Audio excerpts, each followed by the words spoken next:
Hi, I'm Dr. Madeline Ann Lewis, host of the Successful Women Show, which airs every Friday at 7 p.m. Eastern Standard Time.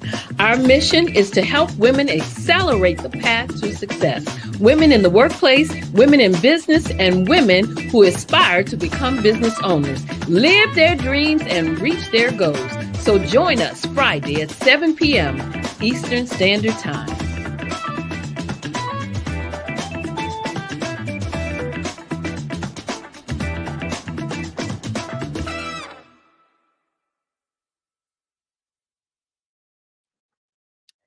Well, hello and welcome to the Success for Women show, where you can view us on Pod TV.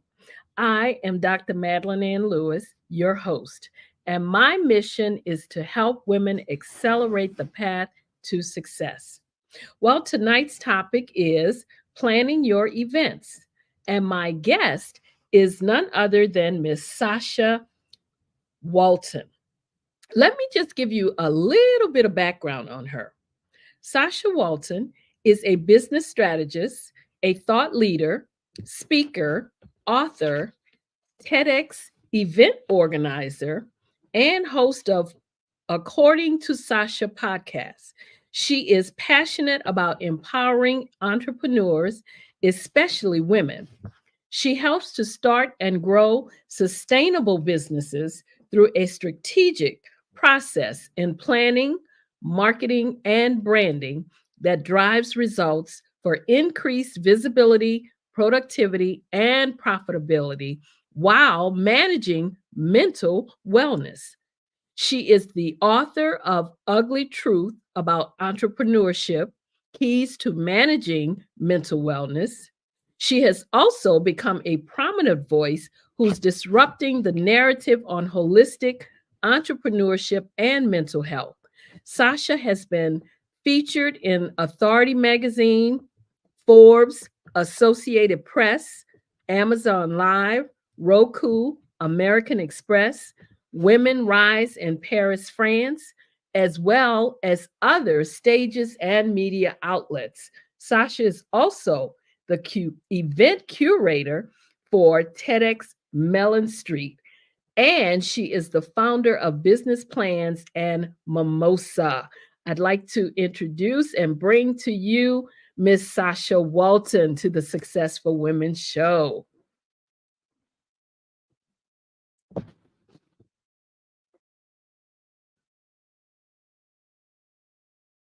I guess we are having maybe a little bit of technical difficulties. Well, I tell you what, while we are, the engineer is working on bringing her onto the set, what I will do is go ahead. Ah, there she is. I don't have to stop. We can go ahead and proceed. So, Sasha, welcome to the Successful Women Show. How are you today? I am wonderful and thank you for having me. How are you? I am doing very well, doing very well. Now, I normally give the standard bio on my guests, but I also like to ask my guests to just tell us what you want us to know about Sasha Walton. Well, I'm a mom, I am a wife, and I am a person who love helping people. I'm innovative. I am the founder of SWI Management Group, where we specialize in strategic business development, event production, and marketing. But what I love most is being able to lead my company as a brand. So I show up Mhm. as the business strategist, international speaker, podcast host, author, and so many other things that follow along with that. But I'm just a regular person that's doing amazing things for other people. Well, good to have you on the show. Thank you for letting us know a little bit about Sasha. So, tell me about your entrepreneurial journey. What was that like? What has that been like?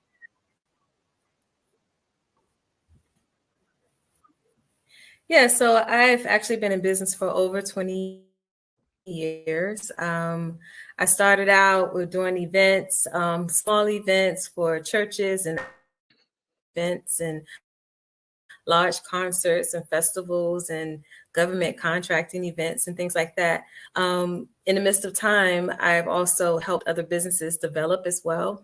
And I just loved what I was doing throughout the whole years of my business, entrepreneurial journey. And eventually became full-time entrepreneurship by way of a layoff. I was one of those ones that was working 9 to 5, full-time job and a full-time business at the same time. Mhm. But during that layoff, I quickly scaled into government contracting with event services. And from there, it just continuously grew and, having a great business. But then it was the pandemic, which taught me a thing about pivoting. And I shifted a little bit, and that's why I relaunched my business with a personal brand. And now it's just been a roller coaster ride upward since then. Oh, okay. Okay. So tell us about the challenges that you've experienced during your journey. Okay, so tell me the challenges. Yeah, I would say the major challenge was really enduring the pandemic. As I mentioned, I was laid off from my business, I mean, from my company I worked with, and being a full-time entrepreneur and being able to, just work for yourself and scaling 6 figures and, enjoying that life of freedom from a 9 to 5.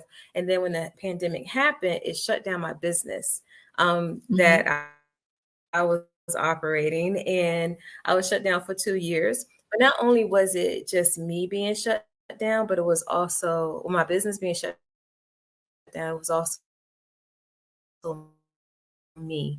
I was shut down too because it was process. So I would say that was the biggest challenge was navigating through scaling 6 figures to quickly going down, get the next check and all this other stuff. And it was the ugliness of entrepreneurship that took me through that hardship. But it was through resilience that I overcame and saw a new outlet and a new way of overcoming and really getting back on my feet with the business. Wow. So, Shasha, you have done a lot of stuff, arranging events, different things like that. But tell us, what is it that you're really passionate about? What's that thing that holds your passion? I would say primarily is helping other people. That is first and foremost what I'm passionate about.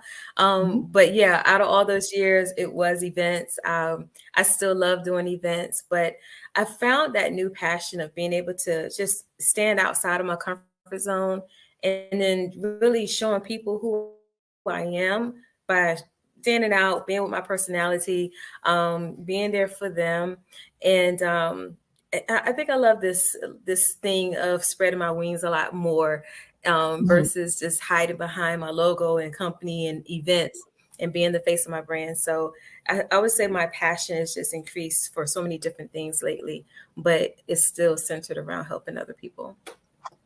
Gotcha. Now, I know that you have um, organized a TEDx event, TEDx Mellon Street, and you know we got to talk about that. So you've got to tell us about what that experience was like. How was it bringing these speakers together on all these different topics, and just Mhm. getting them on that stage, and tell us about that experience. Yeah, I would say it was very exhilarating. One of the things that I learned out of that, every experience you should really take away for yourself. It's like, you're doing everything for everyone else. But one of the things I took away from it was the fact that I wasn't just an organizer, I was a leader.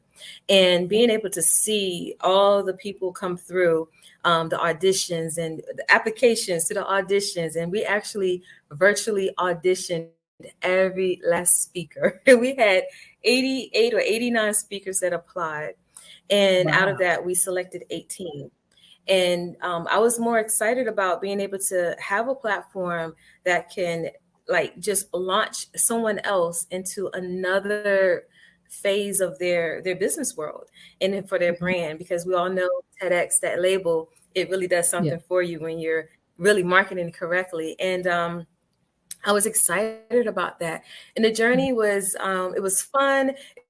it was, hard, but not too hard because like events is like a second nature for me. So I know a lot of people are like, how do you do this? And but it's still easy, but it was just still making sure that everything that I did benefited every last speaker on that stage, even down to the post event, and making sure that their videos were edited correctly, and that they were going to make it through TED Talks YouTube platform, and go through the reviews and everything that TED does. And I would actually say that I think 17 out of 18 made it through so far. I have one under review, but all 17 have made it. And and like I said, finding out that you are a leader of something, and like I said, not just an organizer, but when you're leading in a space, that's when you really take the hearts of other people a little bit more seriously, and the things that they're doing, and making sure that they are, going to be in that place where they're meeting their purpose just as much as you are. And so I would say that was like the takeaway for myself, but just it was exciting. I loved it, and I'm ready for the next one. Wow. Now, how strict was your selection process? I mean, you said you had like 89 speakers to apply, but you finally whittled it down to like 18. What was that like? What was that process like to be able to do that? I mean, did you do it all by yourself? Did you have a panel? How did tell us? We're Yeah, so curious. I did. I could not have done it by myself. If I did, we would have had a week-long event because all 88 people would have been on that stage. And so, Okay. but I did have a selection team. I had a wonderful group of people. Dana Watson, she was my select. She actually ended up being my liaison for my speakers, Mhm. and really managing the whole process, and becoming my second hand, my right hand in the whole process. But Elaine Scales and another Tanya Lewis was another person that was on my team, and they selected. We had I can't forget Chrissy Canny, and we had a system that we used. We voted, and to make sure that we were fair. And it's one thing I did believe in, because the people don't see you selecting, and they don't know who Mhm. you're selecting. But I wanted to make sure that even if they can't see it, that we were still honoring a fair system for them as well. And so we did that. Initially, it was 10 to 12 speakers that I wanted for the stage. But like I said, it was so many good people, and we extended it out to 18. And so that's what we did, and we managed the whole thing, and 18 speakers made it through. Mhm. Now, you were saying that you still have one under review.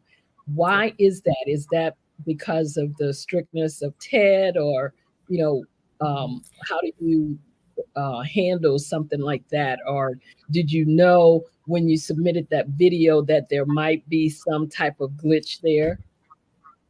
Yeah, so really what it is, a lot of people don't really know when they go to apply for TED, is that there are some guidelines that they are strict about. And that Mhm. is no pseudoscience. You can't do any type of religious, campaigning or anything like that. No Yeah. commercial pitching for your business. And, there's those type of guidelines. And there was one, I did have several people who were more on the lines of, let's say, I would err on the side of pseudo a little bit. Mhm. But if Mhm. you have stats and statistics Yes. to back up what you're talking about and what you're doing, that Mhm. is the thing that's going to help you go through, because TED does fact check everything that you put out there. And Mhm. so I had two people actually. I think TED is kind of backlogged on some things too. So I Mhm. had one of them finally made it through, but we had to go back and provide their script, the script with the stats in it to support what it's in. And that's what they didn't put in their talk. So when they were on Oh, stage, they failed to back up their content that they were talking about. And wow. so it wasn't really much to glitch on our end as far as everything else, because we made sure that the quality and everything was there, but it was strictly within their speech. So Mhm. one thing I do like about TED, they do give you an opportunity to prove it. So they Okay. won't just say, oh, well, you can't do it. You know, there's a no. No, they will come back to the organizer and say, look, this is what it is. Provide us with what they had on their script, and then Okay. they'll do the rest. And that's what they did. And that's how one of them made it through, and the other one's still under review, because they still fact checking it. So it's very good. It sounds like what you're saying here is when you're about to do a TED talk and you do these scripts, you need to make sure you keep those documents. Keep the documents. As if you're an organizer or if you're a speaker, keep the documents. But the biggest part I would definitely say, because I know a lot of people want to get on this journey, is to make sure that if you are doing something that is kind of like against the grain, you know, like this was one of them had something to do with like music being, you know, therapy, or the just the quantums and the melodic tunes and stuff like that.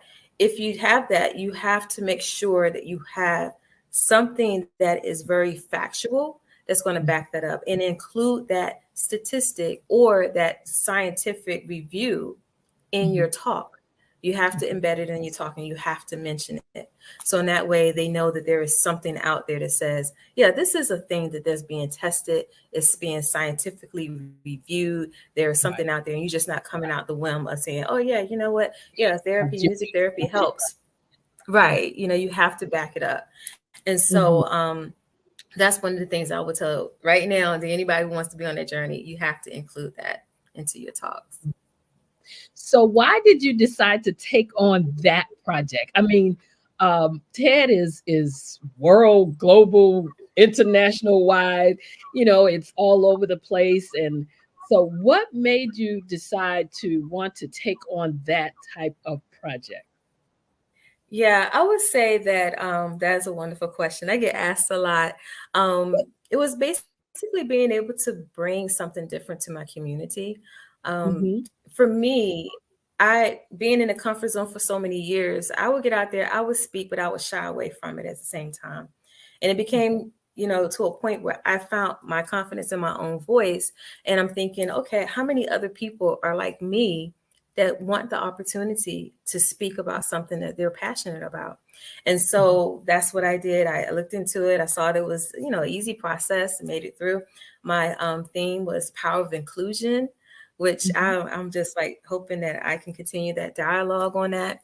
And it was something that our community in my area, you know, definitely could use a theme like that. And also, I think because, you know, it is Black History Month, and Hmm. I would air to say that I was like maybe the first African American woman in my area to bring Right. TEDx back to my area. The last time we had it was like 2010, 2014. Okay. And I think with me being so visible about it, it really did support my theme, but the diversity that we had on that stage from, you know, all walks of life, all, you know, ethnic backgrounds and everything. But I do want to say we had a lot of African American women step up to the plate too. And it was very fascinating and amazing to see that. And I'm just glad to be able to lead that project. Wow. Yes, I did. I watched some of the videos from the Mellon Street, you know, talk. So yeah, they were fantastic.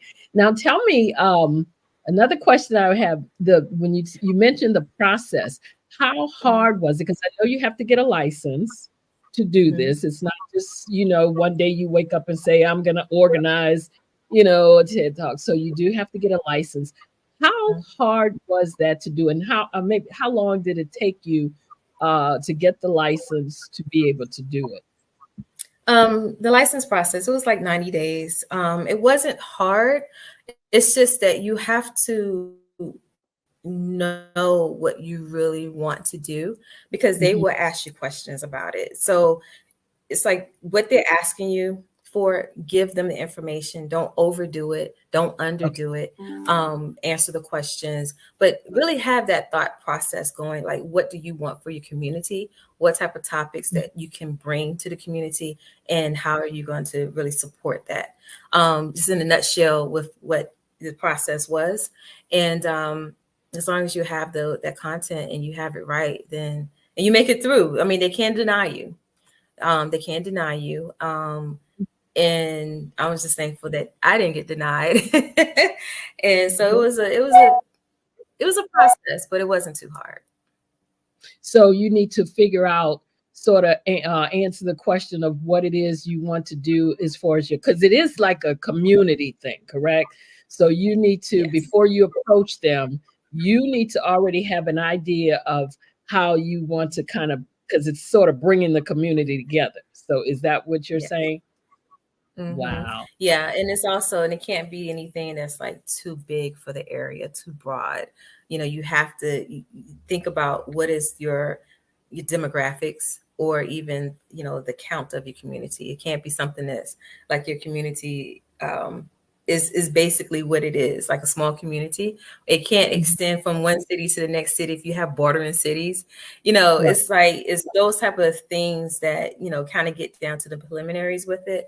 But it's a good thing if people can go through that. And I do encourage people to do it because, you know, more has to be out there, and more people should have platforms to be able to get on and say, you know what, I want to make a difference, and impact people with a stage, or, you know, have that stage for other people to get on and talk about things. And I know one thing about my community and my city. I knew certain things development wise that was really good, and how this event was key for that area, and being strategic about it. Strategy is everything. And that's what I really did, was being very strategic, even down to the theater that I selected. Like I said, my theme was power of inclusion. The theater was the American Theater here in Hampton, Virginia, and it was one of the first theaters to desegregate. And Okay. so it's like being able to have something like that, and knowing that, in a sense, if the inclusion was something back then, they would have been on the forefront of it. You know, Right. so it was very fitting for everything that we did. Wow. So do you think you'll organize another one? Will you be doing another one? Yeah, I will be. Yes. You will. I have new topics. Okay. I've submitted new topics. So now I'm waiting for that approval of my new topics. And as soon as I Oh, get so you that, we'll be already doing another applied in for your 2026. another. Okay. Okay. So just keep the ball rolling there, right? Yeah, you know, 'cause it's like, you know, you once you get a license, you have you even renew it every year. And Okay. so I've renewed it, put it in, and you know, they have where you could put new topics in. Like I said, hopefully I'll be able to continue the power of inclusion, Yeah. because I think Yeah. that's just powerful in itself. So you can But if continue not, I your have other ones. you can continue That using that same. I Oh, submitted it, so we're gonna okay. find out. Oh, okay. Okay. So yeah, that's a good question, good thing to know. If you would have to change Yeah, it every year, you can kind of yeah, still build on that same theme. That would be yeah. great. Yeah. Now, another thing, I understand that you are not a TEDx speaker, but you are about to go on that TEDx stage, right? Oh, Yes, yes, yes. you know what? Look, I'm gonna bring it all out. I know. I am excited about it, you know, because I get this question a lot. It was like, okay, so how many TED Talks have you done? Like, you're doing TED, and you know, and I do help other people prepare. And Right. you know, they're like, okay, how do you? I'm like, well, look, wait a second. That, you know, you have to understand that if you get the secret sauce to stuff, sometimes that's better coming from an organizer than a speaker. And but to be able to have that all together, yes. There's a TEDx Wandolio eventually coming out, and yeah, I will be one of the speakers. Wow. I've Great, applied great. for it, and so I'm just Uh, hoping that everything will go well with it, and yeah, that would be the opportunity. that would be great. Yeah, I'm sure that you do very well in doing that, since you kind of know what the rules and the regulations are anyway. So that should really help right there, to know what you can and cannot have in your talk. So you kind of been studying that extensively, just by the fact that you've organized a large event. So the your speakers, that were on, your 18 speakers, you say they were from all walks of life. Now, were they all from your community, or did they come from different places? Yeah, they came from different places, but I did have a quota to meet. I made a quota for my team, and that we wanted to make sure we had at least a certain percentage from our location on that Okay. stage. And so we Hmm. had 7 speakers from the Hampton Roads area, and they were the ones on the stage. And then everyone else did come in from mainly like the East Coast. It was up and down the East Coast, and I think down in Florida Hmm. that we had people come from. So it was amazing with it. And I'm glad So to be it's able to highlight the speakers that I did for my area. so it's not a prerequisite that they all be from the community, because it's you're trying to bring your community together. It's just that the Yeah. theme has to be for the community, right? Yeah, the thing for the community, I would say strategically putting the thing for the community, because that's what TED will look for. But you Mhm. also, TED also have their own standard. So it's like when they're going through your ideas on your application that you're submitting, not only are they looking at and they're researching your community, but they're also looking at, okay, how is this going to fit the overall standard for TED as well? Because as a license holder, we Okay. still have to keep that integrity for the standard. And so Mhm. knowing that that was all, fitting in place, that it just afforded opportunity for it to make it even better and stronger. And I believe that they do look and see if there are other topics out there or other themes similar, because if that's the case, it could come back and say, you know what, can you change this? Can you give, something Okay. else or something like that? But yeah, so we do have to make sure of that. Oh, so they actually do all that research too. They really drill down before they let you take the stage under their name. Wow, that's really Yeah, yeah, interesting. they definitely. Hmm. Mhm. Wow, Yeah, that even is down to like the radius of where your venue is from where you live. Like they okay. pinpoint all of that stuff because they, like you said, it's the community event. They want to make sure that you're not in some other state trying to do an event in some other location and that you don't even Okay. know what the community is about. So they Is do about definitely look at all of those things. wow. That is so interesting because, like I said, I know TED is like worldwide, global, all over the place. And it's just amazing that they have it so structured like that, where they make sure that it benefits the community, and that's really a good thing that they do that. So Yeah. if now I'm going to kind of change a little bit here. Now I know that you wrote an article, how to build a successful side hustle, that was picked up by Forbes magazine. Let's talk about Yes. that. Tell us about that one, and how did you manage to get it into Forbes magazine? But tell us about that side hustle. Yes, I do my own PR. Mhm. So I am my own publicist, and with the marketing background that I have, and everything that I've done in the past for other people, that's my model. What I did for other people in the past, I put out there and I do for myself. And Okay. so, yeah, I pitched for it. I pitched for the article. I have resources where I, find different journalists are pitching for, looking for people to talk about certain things. And I pitched for it and I didn't even know I was selected. I woke up one morning. I love Googling myself because I'm really big on my own visibility. And Yeah. I Googled myself and I woke up at 3 in the morning. I said, "Oh, let me see what's out here today." And I saw my name associated with Forbes 5 times. So what the person did, they took the questions that I answered and other people, because it was like maybe 2, 3 other people, and broke those questions into 5 articles, different articles. And it had to deal with, the side hustle. What are your metrics for businesses and things like it was like 5 different topics. And so Mhm. being able to give, information about side hustles and how to really, how can you build it? What is the right one for you? How can you look at it? And even though, I was quoted in all of it, wasn't like a full article, but I was Mhm. quoted and it had like maybe 2 paragraphs, 3 paragraphs in it for us. Hey, I made it, right? Uh-huh, uh-huh, And, absolutely. yeah, being able to share in that. So, and the one thing I really love the most is being able to look at it from a technical aspect or analytical aspect when they ask about Okay. the metrics. What Mhm. can you use to measure the success in your business and the side hustles that you have? There So, you go. being able to contribute to that was amazing. But it was a good feeling to wake up and find that and like 5 times Yeah, on my I first try. Yeah, and wow. it was one of the things that I wanted to be in Forbes, and it happened. Okay. Okay. So now give us a few tips on building a side hustle since you got this credibility going now. We need you got to give us a couple tips on it.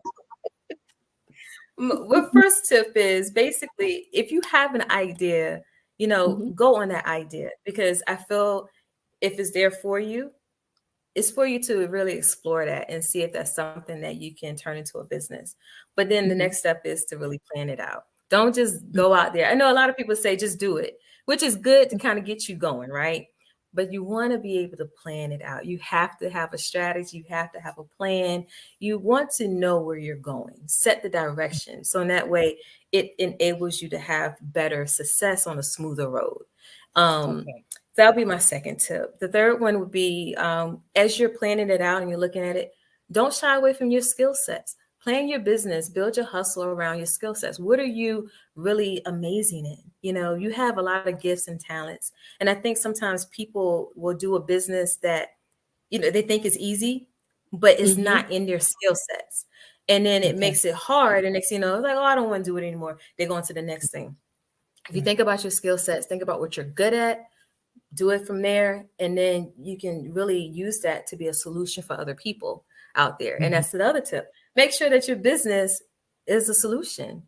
Whether Absolutely. it's service based, whether it's product based, if you go out there really solving problems for people, that's the thing that's going to help because everybody has a thing that they want to do. And Right. when you really find that opportunity, that's your niche. I don't believe in niching down. I believe in niching accordingly. But if that's your niche, if it's one or two, make sure it's out there to solve something for the people that's out there in your audience. And that's how you build it. And then the other part would be lead your company, lead your product, lead your service as a personal brand because it Mhm. helps to build more visibility. You want people to know who you are because Absolutely. it's easy to build trust Mhm. out the gate, right? Mhm. And Mhm. but a lot of times we get out here, we have the logo, we have everything else, and we'll hide behind it and want to do business. But it's a glorious thing to be able to come out and talk about your product or talk about your service or be an expert about your industry that directs people back to who you are and to your business. So those are some of Mhm. the tips that I would give as far as like starting your hustle or your side hustle, and just being smart, but primarily be strategic and plan it out. Those are top Right. two. Wow. Now, since you gave us such great tips on the side hustle, and I should have asked you this when we were talking about the TED Talk, give us a few tips that you would tell someone who wants to take the TED stage. What tips would you give them? Yeah, so if you want to take the TED stage, I would say first research the opportunities that are out there. Mhm. TED, every event organizer has a different theme. Some of them have themes, some of them don't. You want to Mhm. have a strategy in how you apply. That's the first and foremost. Like you might have a good topic, a good speech for it and everything, but you still want to be strategic in how you apply. So in that Mhm. way, you're not applying blindly. You're not going for one that has a topic and then you don't even fit the topic or your message doesn't fit it or you can't, streamline it to make it fit. You want to better your chances in that. Another thing I would say is still get coaching. A lot of times people are speakers, they are seasoned speakers, but the TED stage is different from any other stage. If you are a business owner and you're speaking and you used to doing presentations business Yeah. wise, that's not going to work for TED. So you Yeah. have to be able to say, oh, I'm used to speaking 30 minutes, but you might have to speak 8 minutes. Mhm. In the top max is 18. So how Right. can you condense it Right. down? So if you are able to find a coach who specializes in TEDx coaching or TED Talk coaching, definitely find a coach that can help you navigate through that process. It's good if they not only are teaching you how to speak, but how to navigate the process. Absolutely. It just helps you to be more strategic in it. I would say those are the top ones because I hear a lot of people, say, "Oh, I speak all the time." Yeah, Yeah. but are you Yeah. ready for that? And it's just they don't It's a difference. realize don't get up there and do a motivational speech, for a TED Talk. And Yeah, so I think that's what some people think that however I've been speaking, I can do the same thing there, but they have to yeah, figure out that's not the format that TED is looking for. Absolutely. exactly. Wow. Yeah. Okay, so now I'm going to go to your book that you wrote. Let's talk about that. You wrote the book, The Ugly Truth About Entrepreneurship Keys to Managing Mental Wellness. Tell us why you Yes. wrote this book and what it's all about. Yeah, that is my passion project. I wrote the book. Actually, it's my story. It's about my journey through the pandemic. Mm-hmm. How I really went through mentally with that. And I'm one of the ones, I don't mind being transparent. I don't mind showing the ugly side of entrepreneurship. And that's really was about.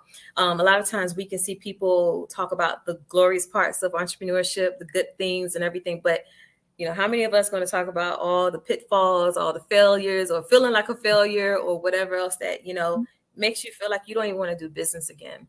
And that was a hard place for me. And so I really didn't. I was going to throw in the towel, and it took a lot of prayer, resilience, overcoming, perseverance, everything. And when I did, I just like knew that mental health and entrepreneurship is a real thing. And we really, as entrepreneurs, we go through a lot. We are looking at building a business. Some of us are having families and working 9 to 5s in school. You're doing so much. And when something goes, it's not going your way, it can feel like, your world is caving in. And out of that process, out of that experience that I had, is like I had these keys. I came out with these keys of mental wellness that I was really applying for myself. But I thought about it and I'm like, okay, how many other people need this too? Mm-hmm. So I deemed myself as an advocate for entrepreneurship and mental Mm-hmm. health. And that's what I talk about in the book. And I give those keys. And some of those keys is basically, they're practical, but for entrepreneurs, especially for women, it's the things that we don't do all the time, like prioritizing self-care. Being able to say no, like knowing our capacity, because sometimes we will operate until our glass is overflowing, Right. and we don't have anything else for ourselves. So it's like these things that I found a relief in, because I was that person who was doing everything and being everywhere and, doing this for this person, doing that for that person, and really being numb to a burnout, Mm-hmm. being burnt out, but not really knowing it. But it took for me to be Yeah. still for Yeah. 2 years for me to realize where I was. So Wow. that's what the book is about. It's everywhere. It's worldwide, actually. Um, it's every online outlet you can find. I'm still finding places, new places are popping up. I just found out it was in the Harvard bookstore recently. Wow. I don't know how long it was there, but I just found out. So, like I said, I Google. Okay. Google Okay. everybody. Google yourself. Google your products. Make sure they're Yeah. showing up. After myself, and like you said, you never know what's going to pop up. The last time I did it, like you, I had an article popped up that I didn't know had even been published. So it's really a good idea to Google yourself every now and then just to see what's out there, good or bad, because you never know what might Exactly. turn. Uh-huh. So Yeah. that is definitely a good idea. So what is on the horizon? What's next? What are your plans? Any books, any more articles? Well, you did say you're gonna be organizing another TEDx event. So what else are you gonna be doing next? What's Sasha gonna be into? Oh my God, Sasha's always into something. Always. My brain is always going. But what I'm excited about right now, so I am working on another book. But what I'm most excited about right now I've gotten into AI like so crazily heavy, right? And Right. I've created some GPTs, and I have 9 out there on the marketplace on OpenAI. And so I'm using that in my business to help other entrepreneurs. I'm beta testing some of them right now, and it's amazing. I'm amazed. My testimonials are so wonderful. But being able to take something and be innovative and be able to change with the times. We have to make sure that as business owners, we're moving along with the technological advances and everything. And Yeah, anything that's that going to is, help you, like, work I can't smarter. even buy stuff a little more myself. I've been dreading it, but I know that I need to do it. But now that you brought that up, we do have a video that I'd like to show. So we're gonna take a few seconds and go ahead and show your video, and then we'll come back and talk some more. Okay. Yeah.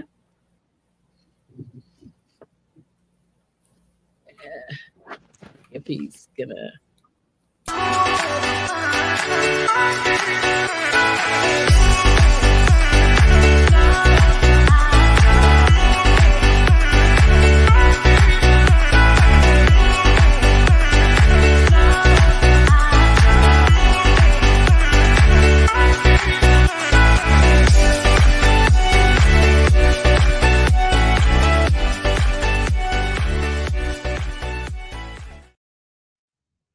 Wow. Now that is your GPT video, right? That's Yes. explain that. Okay, explain it to me. I know it says Sasha Collection. Tell us about that video. Yeah, I love seeing that Sasha Walton collection. So that was like my launch video that I made, and I just took all my GPTs and put it out there, still to be like a teaser in a sense, because it's just so the images. I love being able to use visual teasers a lot. Before you go any further, GPT, tell us what that is. Yeah, so ChatGPT is the AI for OpenAI, is Okay. the chatbot basically, and it's everybody's talking about these days. But you have the opportunity to either use ChatGPT or create your own. Okay. So I started using AI. I started using ChatGPT, and I'm just like, oh, you know what? Let me see if I can make my own. And so I started making my own, and basically I did a brain dump. I This is my version of cloning myself. And so being able to really program everything in a way that people would need, business owners, whether you're a business owner, whether you're somebody who wants to plan events. I have the one with the little robot, the little cute robot, that's a virtual assistant. And publishing, PR. I have one for your whole business, like everything you need from creating business plans to policies and procedures, legal advice, everything you need as an entrepreneur, especially one that's doing startup, is starting out in business. It's everything. I got one for marketing. Every niche that I have within myself, I poured into each GPT. And so it's there to help people because everybody doesn't have the budget to Yeah. hire coaches or to hire, do the high ticket off, programs or anything like that. You have so many DIYers out here. You have so many solo entrepreneurs that don't have a budget. And Mhm. my heart is for those entrepreneurs. And with that, along with the membership, a subscription that I'm doing this year that will be for what I would say is the majority of business owners. They are the ones who are bootstrapping. They are the ones that are still pulling from their personal income to support their business. And they are the ones that maybe can't get funding or anything like that, but they still have a dream and they still have a purpose. So Right. for me, I want to be that person that will say, you know what?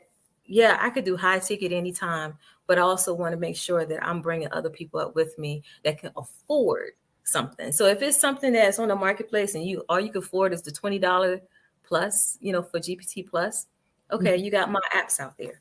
that can help you. And if you need more help, then you can hire, me as a coach or someone else and, to be able to take you further. But my whole purpose for the whole thing was being able to, one, to be able to work smarter and not harder. But in the process, I have something that can help so many other people as well. And when Absolutely. you're using GPT, you have to put your prompts in there. Okay. But you have to know what to put in there, right? Yeah. So I took a lot of the guesswork out of it, and I Okay. basically built in the programming, the prompts that you would need. So you only have to know what to ask for, and it knows what to do for you. Wow. God. Oh my goodness. We're gonna have to get you on the Black Business Olympics to talk about all of this because that's amazing that Thank you. you have put all that together. Well, I So have one for TEDx speakers too. I'm sorry. huh? I You almost did. forgot. I have one. It's a speaker pro for TEDx speakers. Yeah, And also, I saw you had that out there that you were talking about that. Yeah. yeah.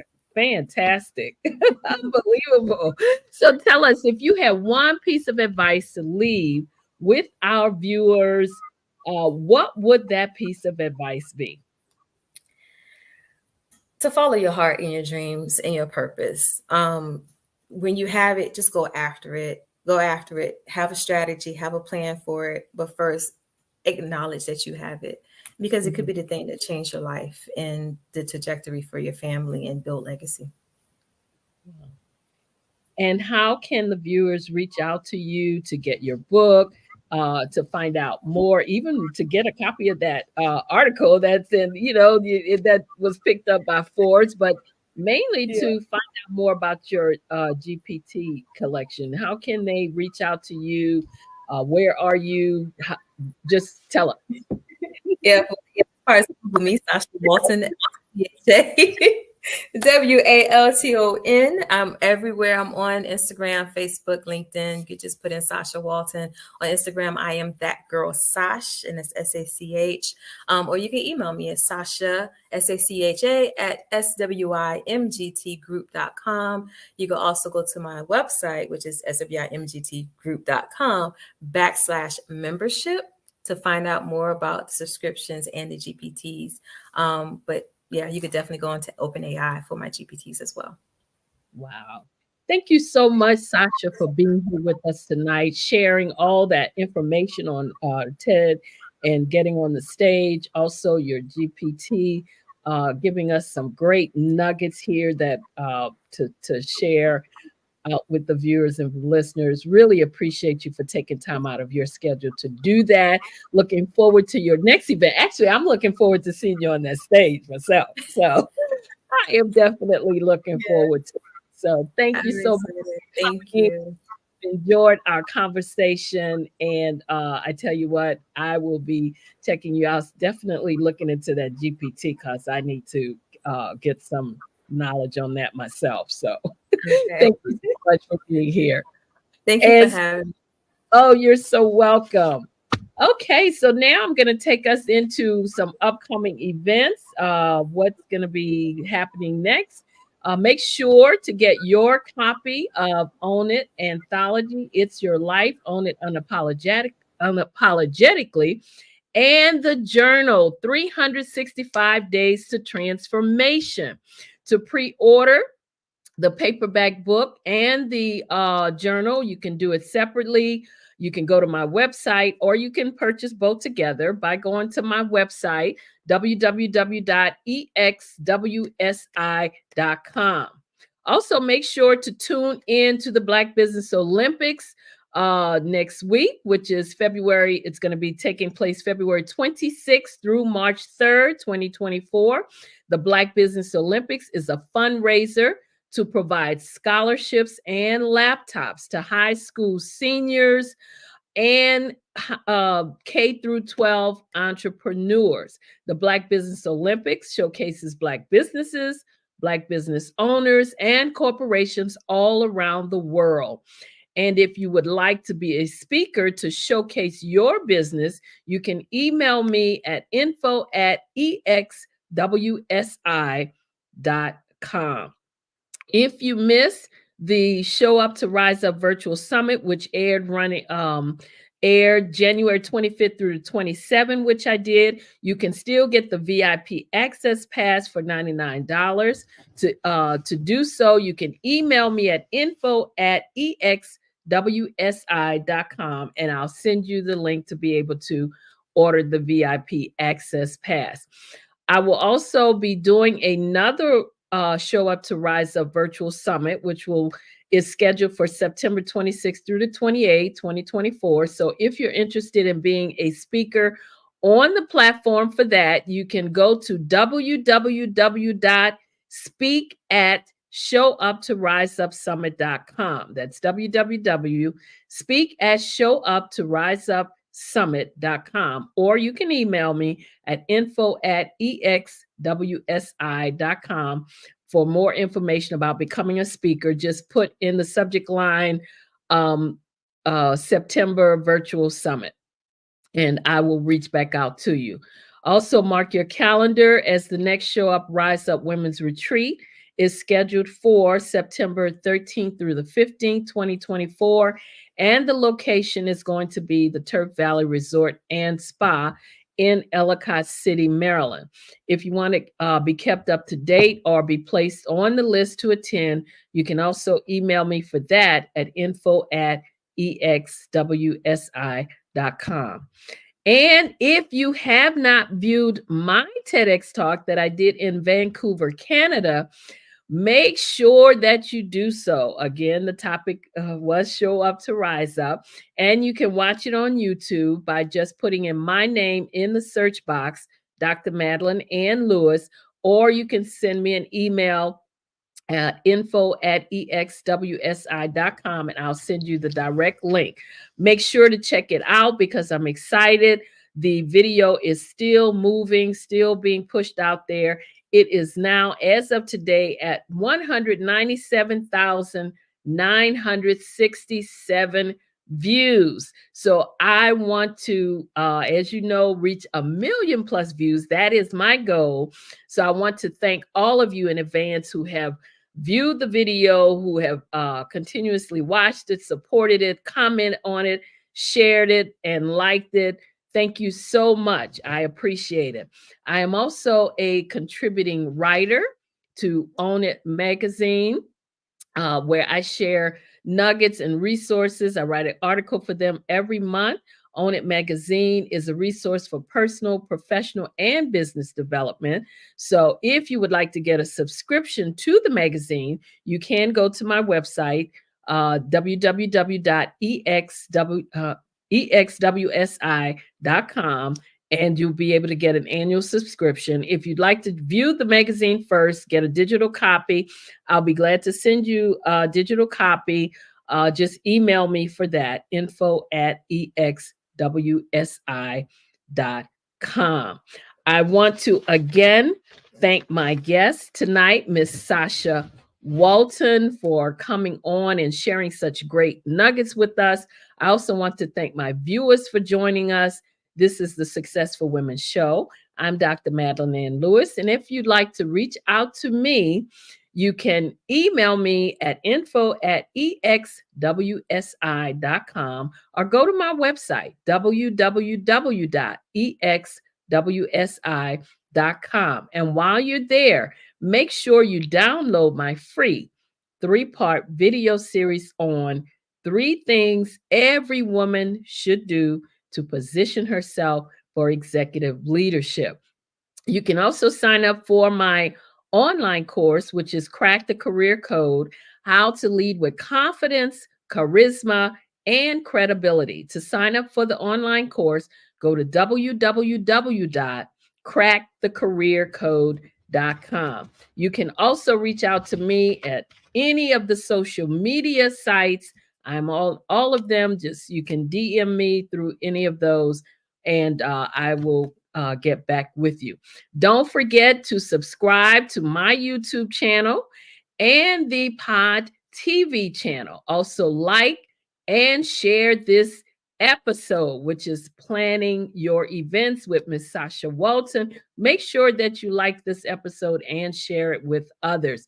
She gave us some great nuggets, and if you have aspirations of being a TEDx speaker, then she gave some great nuggets on that you might want to hear. Again, this is the Success for Women show. We are here every Friday. I am your host, Dr. Madeline Ann Lewis, helping women to accelerate the path to success. I want to thank my guest again, Ms. Sasha Walton, for joining us, and all my viewers for joining us. I love you all to life.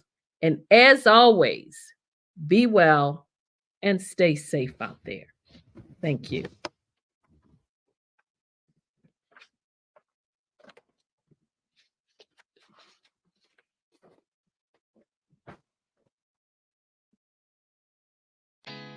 Did you know women represent just 3% of Fortune 500 CEOs and less than 15% of corporate executives at top companies worldwide?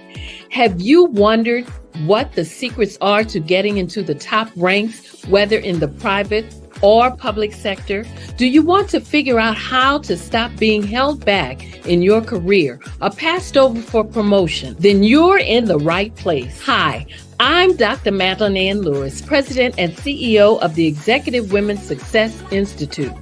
I have decades of experience in the military, the federal government, and corporate America, and my mission is to help women succeed and tap into their full potential. I want to reach 1 million plus women around the world to become the leaders they are meant to be. So if you want to move into a management or executive level position, or maybe you are a female veteran transitioning out of the military into business entrepreneurship, then reach out to the Executive Women's Success Institute at 301-693-3284. Let us get you on the fast track to success.